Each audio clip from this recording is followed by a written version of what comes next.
Un anniversaire pour une partie du territoire francilien. La métropole du Grand Paris fête sa 4e année d'existence, une intercommunalité créée pour rappel le 1er janvier 2016. Pour en parler, Nicolas Dandry, bonsoir. Bonsoir Grégory. De la rédaction de TV78, on en parle souvent de cette métropole du Grand Paris. Qu'est-ce qu'elle est concrètement ?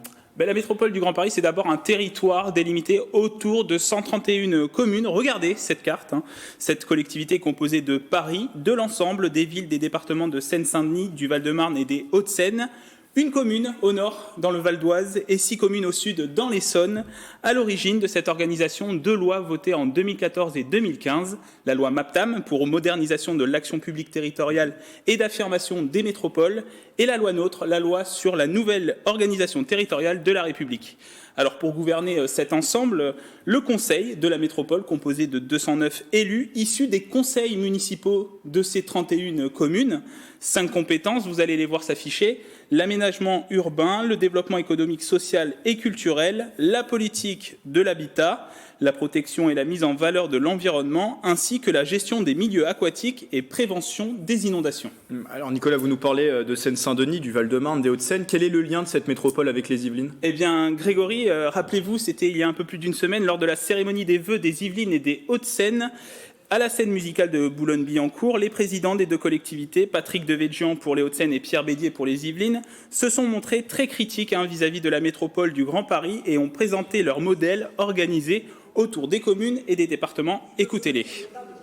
Il pourrait y avoir un bloc communautaire qui fait que le jour où on élit ces conseillers départementaux, on peut aussi choisir un système qui permettrait d'avoir des conseillers communautaires des conseillers métropolitains, parmi ces conseillers départementaux, de façon à avoir là le bloc métropolitain. La région disparaît en tant que région, elle se transforme en métropole.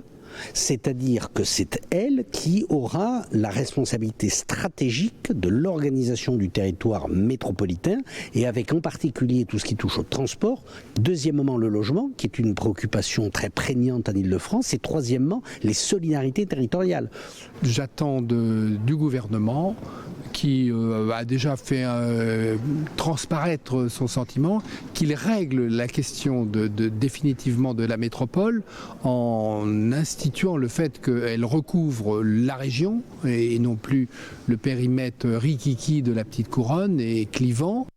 Alors Grégory, je vous propose de reprendre la carte du début et d'appliquer cette proposition. Voilà le modèle défendu par les 2 présidents.